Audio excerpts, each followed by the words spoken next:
നമുക്ക് ഒരു സംശയം ചോദിക്കുന്നതുകൊണ്ട് കുഴപ്പമില്ല. ചോദിച്ചു. രക്ഷ നഷ്ടപ്പെടുമോ ഇല്ലയോ? രക്ഷിക്കപ്പെട്ട ഒരാൾ ആ.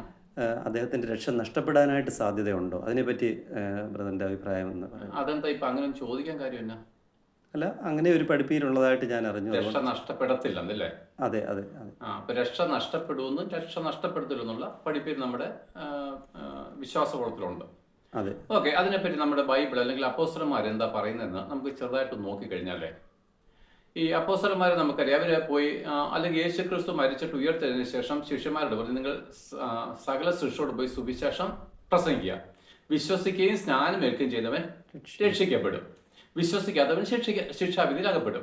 അപ്പൊ ഈ രക്ഷ എന്ന് പറയുന്നത് ഒരുത്തൻ വിശ്വസിച്ചതിന് ശേഷം സ്നാനമേൽക്കും. എന്താണ്? യേശു ക്രിസ്തു എന്റെ പാപങ്ങൾക്ക് പരിഹാര ബലിയായിട്ട് മരിച്ചു എന്നാണ് ഹൃദയം കൊണ്ട് വിശ്വസിച്ചതിന് ശേഷം യേശു ക്രിസ്തുവിനോട് കൂടെ ക്രൂശിൽ മരിക്കുന്നതാണല്ലോ സ്നാനം.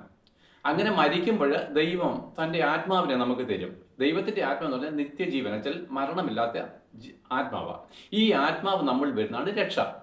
അപ്പൊ ഈ രക്ഷ നമ്മളിൽ വന്നു കഴിഞ്ഞാൽ പിന്നെ നമുക്ക് ഈ രക്ഷ നഷ്ടപ്പെടുമോ എന്നാണ് നമ്മുടെ ചോദ്യം, അല്ലേ? അതെ.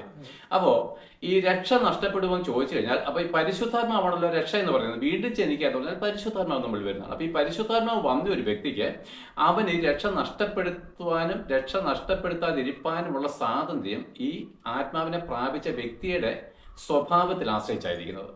അല്ലെങ്കിൽ ആ കാര്യത്തെ പറ്റി പറയുന്നതിന് പിന്നെ ഒരു കാര്യം, നമുക്കൊരു കുഞ്ഞ് ജനിച്ചു, അല്ലെങ്കിൽ നമ്മളൊരു കുഞ്ഞായിട്ട് ഒരിക്കൽ ജനിച്ചു. നമുക്ക് ദൈവം വെച്ചിരിക്കുന്ന ഒരു ആയുസുണ്ട്. പൊതുവെ നിയമപ്രകാരം 60, 70, 80 അല്ലെങ്കിൽ 100 വർഷത്തിന് ആയുസ് വെച്ചിട്ടുണ്ട്. പക്ഷേ ഇപ്പം 70 അല്ലെങ്കിൽ ഒരു വചനം പറയുന്നുണ്ടല്ലോ, നമ്മുടെ ആയുസ് 70 ഏറെയായാൽ 80, അങ്ങനെയല്ലേ സങ്കീർത്തനക്കാരൻ പറഞ്ഞു. അപ്പൊ 70 വയസ്സിനും 80 വയസ്സിനും ഓക്കെ. അപ്പൊ ഈ ഇടയ്ക്ക് നമ്മൾ മരിക്കാൻ പാടുള്ളല്ലോ.